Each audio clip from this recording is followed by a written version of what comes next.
അക്കാഡമിയിലേക്ക് എല്ലാവർക്കും ഒരിക്കൽ കൂടി സ്വാഗതം. ഡിഗ്രി ലെവൽ പ്രിലിമിനറി പരീക്ഷയുടെ രണ്ടാം ഘട്ടകമാണ് ഇന്ന് 16/5/2026 നടന്നത്.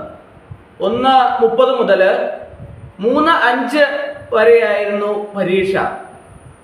ആദ്യത്തെ ഘട്ടം പരീക്ഷ കഴിഞ്ഞ് രണ്ടാം ഘട്ടത്തിന് വേണ്ടി തയ്യാറെടുത്ത് ഇനി മൂന്നാം ഘട്ടവും കൂടി കഴിഞ്ഞാൽ മാത്രമേ ഡിഗ്രി ലെവൽ പ്രിലിമിനറി പരീക്ഷ പൂർത്തിയാകുകയുള്ളൂ.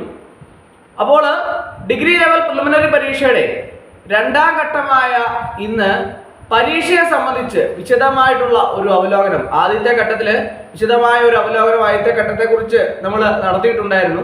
അതിൽ ധാരാളം ഉദ്യോഗാർത്ഥികൾ അതിന് ധാരാളം അഭിപ്രായങ്ങളൊക്കെ രേഖപ്പെടുത്തി അതിൻ്റെ കട്ട് ഓഫിനെ സംബന്ധിച്ചൊക്കെ വിശദമായിട്ട് നമ്മൾ ചർച്ച ചെയ്തിട്ടുണ്ടായിരുന്നു. അപ്പോൾ ഈ രണ്ടാം ഘട്ടത്തിലേക്ക് എത്തുമ്പോൾ 1,85,021 പേരാണ് പരീക്ഷ എഴുതാൻ വേണ്ടിയിട്ട് തയ്യാറെടുത്തത്. അപ്പോൾ അതിനു വേണ്ടിയിട്ടുള്ള കൺഫർമേഷൻ കൊടുത്തത്. അപ്പോൾ അങ്ങനെ വരുമ്പോൾ അതിൽ നിന്നും ഒരു 75% ഉദ്യോഗാർത്ഥികൾ മാത്രമാണ് പരീക്ഷയ്ക്ക് ഹാജരായത് എന്നാണ് അറിയാൻ കഴിയുന്നത്. കൃത്യമായിട്ട് വിവരങ്ങളൊക്കെ പുറത്തു വരുന്നതേ ഉള്ളൂ. എങ്കിൽ പോലും നമുക്ക് ലഭിച്ച വിവരങ്ങളുടെ അടിസ്ഥാനത്തിലാണ് ഞാൻ പറഞ്ഞത്. അപ്പോൾ ഈ 21 കാറ്റഗറിയിലെ നമ്പറിലുള്ള 13 തസ്തികകളിലേക്കാണ് ഡിഗ്രി ലെവൽ പ്രിലിമിനറി പരീക്ഷ പൊതുപരീക്ഷ നടത്തുന്നത്. അപ്പോൾ പരീക്ഷയുടെ മൂന്നാം ഘട്ടം ജൂൺ 6-നാണ് അവസാനമായിട്ട് പരീക്ഷ നടക്കാൻ പോകുന്നത്. അതിൽ 2 ഘട്ടത്തിൽ എഴുതാൻ പറ്റാത്ത ഉദ്യോഗാർത്ഥികൾക്ക് മൂന്നാം ഘട്ടത്തിലേക്ക് എഴുതുന്നതിന് വേണ്ടിയിട്ടുള്ള നടപടികളൊക്കെ ക്രമീകരിക്കുമെന്നൊക്കെ അറിയാൻ കഴിഞ്ഞിട്ടുണ്ട്. അപ്പോൾ അതിന് വേണ്ടിയിട്ടുള്ള നടപടികളൊക്കെ ഉദ്യോഗാർത്ഥിയുടെ ഭാഗത്തുനിന്ന് ഉണ്ടാവണം. അപ്പോൾ ഇന്ന് 16/5/2026 രണ്ടാം ഘട്ട ഡിഗ്രി ലെവൽ പ്രിലിമിനറി പരീക്ഷയാണ് കഴിഞ്ഞത്. പരീക്ഷ കഴിഞ്ഞപ്പോൾ ധാരാളം ഉദ്യോഗാർത്ഥികൾ എന്നെ വിളിക്കുകയുണ്ടായി. അതിൻ്റെ അകത്ത് വളരെ രസകരമായ ഒരു കാര്യം ഒരു ഉദ്യോഗാർത്ഥി എന്നോട് പറയുകയുണ്ടായി. അപ്പോൾ വളരെ പരീക്ഷകളൊക്കെ ഡിഗ്രി പരീക്ഷ എഴുതുമ്പോഴൊക്കെ എന്നെ വിളിക്കാറുള്ള ഉദ്യോഗാർത്ഥികളാണ്. അതിലൊരു കുട്ടി എന്നോട് പറയുകയാണ്, പരീക്ഷ തീരുന്നതിന് കുറച്ച് നേരം മുമ്പ്, ഒരു 10 മിനിറ്റ് മുമ്പ് ഞാൻ പരീക്ഷയൊക്കെ എഴുതി കഴിഞ്ഞു. പരീക്ഷ എഴുതി കഴിഞ്ഞ് ഞാനിങ്ങനെ വെറുതെ ഇരുന്ന അവസരത്തിൽ എൻ്റെ തൊട്ടടുത്തിരുന്ന ഒരു ഉദ്യോഗാർത്ഥി തന്നേക്കാൾ കൂടുതലായിട്ട് കറുപ്പിക്കുന്നതായിട്ട് കണ്ടു, ശ്രദ്ധയിൽപ്പെട്ടു. അപ്പോൾ അങ്ങനെ കറുപ്പിക്കുന്നതായിട്ട് ശ്രദ്ധയിൽപ്പെട്ടപ്പോൾ ഈ ഉദ്യോഗാർത്ഥി വിചാരിച്ചു, എന്നേക്കാളും കൂടുതൽ മാർക്ക് കരസ്ഥമാക്കിയാൽ ടോപ്പ് റാങ്കിൽ എത്തിച്ചേരുമല്ലോ, അല്ലെങ്കിൽ ലിസ്റ്റിൽ വരുമ്പോൾ അവർ വരും, ഞാൻ വരില്ല എന്നുള്ള ഒരു തെറ്റായ മിഥ്യാധാരണയിൽ കൂടുതൽ കാര്യങ്ങൾക്ക് ഒന്നുകൂടി ക്വസ്റ്റ്യൻ പേപ്പർ മറിച്ചു നോക്കുന്നു.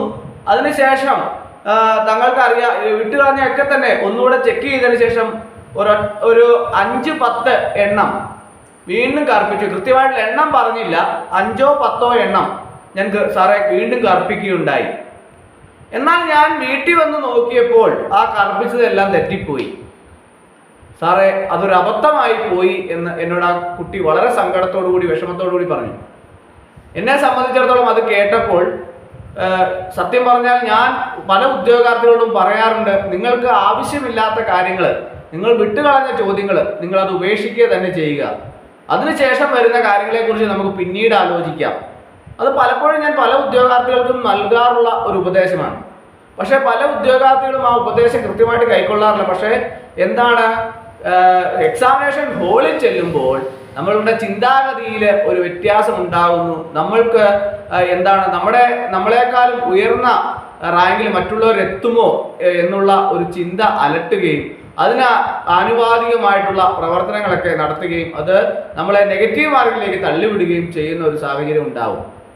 അപ്പോൾ ഇന്ന് ഈ രണ്ടാം ഘട്ടത്തിൽ ഒരു ഉദ്യോഗാർത്ഥി പറഞ്ഞ ഒരു കാര്യമാണ് ഇന്ന് ഞാൻ നിങ്ങളിലേക്ക് എത്തിച്ചത്. പക്ഷേ ഈ ഒരു കാര്യം വിലയിരുത്തിയപ്പോൾ പല ഉദ്യോഗാർത്ഥികളും ഇന്നത്തെ ഡിഗ്രി ലെവൽ പ്രിലിമിനറി പരീക്ഷയിൽ നെഗറ്റീവ് മാർക്ക് വന്നതായിട്ട് എന്നെ ഇന്ന് വിളിച്ച പല ഉദ്യോഗാർത്ഥികളും നെഗറ്റീവ് മാർക്കിനെ കുറിച്ച് പറഞ്ഞു. അപ്പോൾ നമ്മുടെ പരീക്ഷ സാധാരണ നോർമൽ സിലബസ് ആയതുകൊണ്ട് തന്നെ പല ഉദ്യോഗാർത്ഥികളും വർഷങ്ങളായിട്ട് പരീക്ഷ എഴുതുന്നവരുണ്ട്.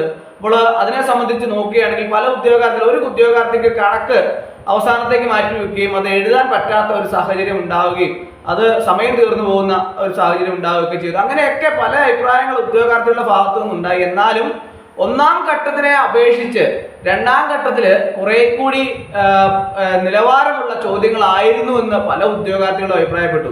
സാറേ, ഞങ്ങൾ ഒന്നാം ഘട്ടത്തിൽ എഴുതുന്നതായിരുന്നു നല്ലത്, ഞങ്ങൾക്ക് ഒന്നാം ഘട്ടത്തിലെ ചോദ്യങ്ങളായിരുന്നെങ്കിൽ കുറച്ചുകൂടി എളുപ്പമായിരുന്നു, അല്ലെങ്കിൽ ആ ചോദ്യങ്ങൾ ഞങ്ങളുടെ പരീക്ഷയ്ക്കായിരുന്നുവെങ്കിൽ ഞങ്ങൾക്ക് അത് കൂടുതൽ പ്രയോജനപ്പെട്ടേനെ, കൂടുതൽ മാർക്ക് സ്കോർ ചെയ്യാൻ പറ്റിയേനെ എന്ന് പല ഉദ്യോഗാർത്ഥികളും എന്നോട് അഭിപ്രായം രേഖപ്പെടുത്തി. അപ്പോൾ അങ്ങനെ ഉള്ള പല പല അഭിപ്രായങ്ങൾ ഓരോരുത്തരും ഓരോ ഭാഗത്തുള്ള ഓരോ ജില്ലയിലുമുള്ള കേരളത്തിലുള്ള അങ്ങോളം ഇങ്ങോളമുള്ള എല്ലാ ജില്ലകളിലുമുള്ള ഉദ്യോഗാർത്ഥികൾക്ക് ഓരോ അഭിപ്രായമായിരിക്കും വരുന്നത്. അപ്പോൾ അങ്ങനെ പലരും പല രീതിയിൽ അഭിപ്രായങ്ങൾ രേഖപ്പെടുത്തിയ അവസരത്തിൽ ഒരു മീഡിയം ലെവലിലുള്ള എക്സാം ആയിട്ട് മാത്രമേ നമുക്ക് ഇന്നത്തെ പരീക്ഷയെ കാണാൻ സാധിക്കുകയുള്ളൂ. അതുകൊണ്ട് തന്നെ ഒന്നാം ഘട്ടത്തിൽ നിന്നും കുറച്ചുകൂടി വ്യത്യസ്തമായ ഒരു കട്ട് ഓഫ് മാർക്ക് രണ്ടാം ഘട്ടത്തിൽ ഉണ്ടാവാൻ സാധ്യത ഏറെയാണ്. ഒരു 60-നും 65-നും ഇടയ്ക്കൊക്കെ കട്ട് ഓഫ് മാർക്ക് വരാനുള്ള സാധ്യത ഏറെയാണ്. പല ഉദ്യോഗാർത്ഥികൾക്കും 60-ന് മുകളിൽ മാർക്ക് കിട്ടിയ പല ഉദ്യോഗാർത്ഥികളും എന്നെ വിളിക്കുകയുണ്ടായി.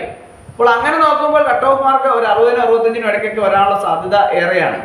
പിന്നെ ഇതിന്റെ ഒരു ഘട്ടവും കൂടി തീരാനുണ്ട്. ആ ഘട്ടം കൂടെ തീർന്നാൽ മാത്രമേ നമുക്ക് ഡിഗ്രി ലെവൽ പ്രിലിമിനറി പരീക്ഷ പൂർത്തിയാവുകയുള്ളൂ. അപ്പോൾ മാത്രമേ നമുക്ക് ബാക്കിയുള്ള കാര്യങ്ങളെക്കുറിച്ച്, എൻ്റെ ഷോർട്ട് ലിസ്റ്റിന്റെ കാര്യങ്ങളെക്കുറിച്ചൊക്കെ നമുക്ക് കൂടുതൽ ആയിട്ട് നമുക്ക് ചർച്ച ചെയ്യാൻ സാധിക്കുള്ളൂ. എങ്കിൽ പോലും തുടർ നടപടികളൊക്കെ തന്നെ ഉടനെ ആരംഭിക്കുന്ന ഒരു സാഹചര്യമാണ് നിലവിൽ ഉള്ളത്. അപ്പോൾ ഇന്നത്തെ പരീക്ഷയെ സംബന്ധിച്ച് ഒരു വിശദമായ കുറേ കാര്യങ്ങൾ നമ്മൾ ചർച്ച ചെയ്തു, വളരെ വിശദമായിട്ടുള്ള കാര്യങ്ങളൊക്കെ ചർച്ച ചെയ്തു. പക്ഷേ ഈ കാര്യങ്ങളൊക്കെ തന്നെ നമ്മൾ തുടർന്നുള്ള പരീക്ഷകളിലും അത് കുറച്ചുകൂടി അത് ഉദ്യോഗാർത്ഥികളുടെ മനസ്സിൽ ഉൾക്കൊണ്ടുകൊണ്ട് തന്നെ പരീക്ഷയെ ഫേസ് ചെയ്യാൻ വേണ്ടിയിട്ട് ഓരോ ഉദ്യോഗാർത്ഥികളും പ്രത്യേകം ശ്രദ്ധിക്കണം.